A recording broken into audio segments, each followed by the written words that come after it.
chilling out a bit.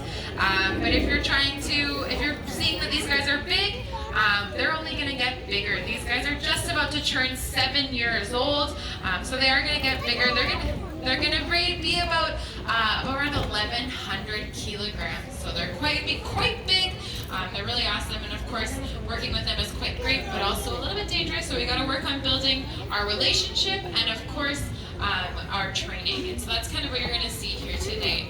I'm going to give you another. So these guys are a local species. You can actually find them in our waters here, and they actually have a very far range. They can go as high north as Russia and Alaska, and as far south as California.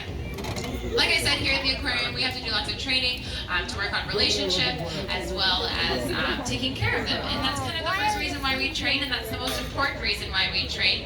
And that's actually for husbandry. Husbandry is just a demonstration with that kind of process.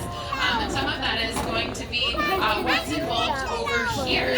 This is just a big transport cage, and if anyone with cats or dogs or really any pet has a kennel at home to transport your pet to the vet, that's essentially what this is over here, except it's just made for a big sea lion. So I believe Nigel's going to bring AMAC in here. This is something that we work on all the time so that it's a really nice environment, really comfortable with the behavior. How do you guys think you make a sea lion enjoy a kennel like this? Thank you. Yes, food. Lots and lots of food, and that's actually called positive reinforcement.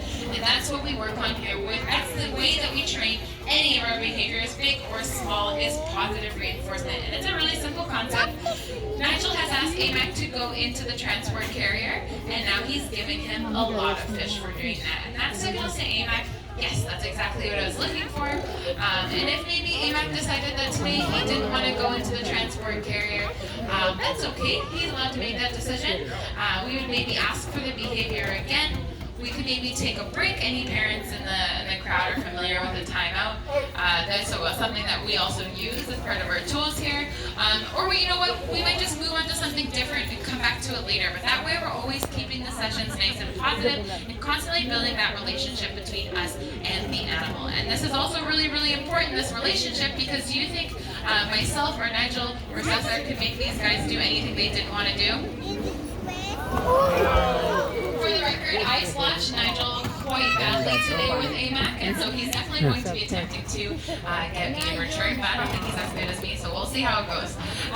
But then, so of course, that relationship's really important, because I can't make them do anything they don't want to do. I have to ask them in order to take the best care possible of them. We want to make sure that relationship's nice and strong and nice and positive, and that's something that we work on every single day. But of course, we don't only train kidding, a splash, and Nigel got himself. So really, that's karma for trying to pay back to me, but that's okay. We'll see if he can get anyone else other than himself today. But obviously, these high jumps and leaps are going to be for exercise. We're like the personal trainers of these guys. We're going to make sure they're getting nice and active, as well as getting those jumps and leaps. And to be honest, I think they secretly really enjoy doing all these high energy behaviors, because that's the one thing, if they're kind of having an off day and don't really want to do anything, the one thing that they'll always do is jumps and leaps, and it's pretty exciting. Of course, not all of our fun behaviors are big, splashy, and crazy. They're also kind of silly.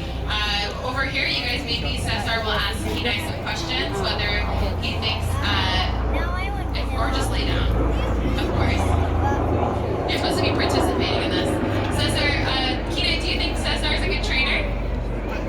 Yeah, that's pretty cute. But he can also stick his tongue out, which is often the answer to that question. It's pretty adorable.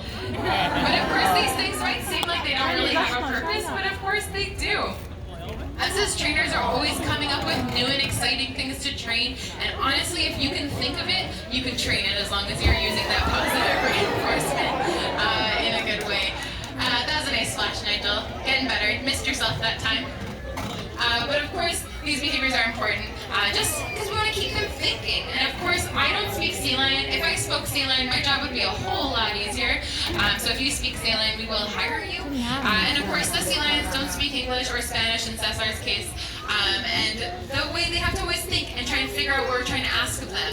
And this is really fun. It's actually quite rewarding, and you can actually see them enjoying the learning process and trying to figure out what we're trying to make them do or trying to get them to do. And it's a lot of fun. And of course, we also train for another really important reason.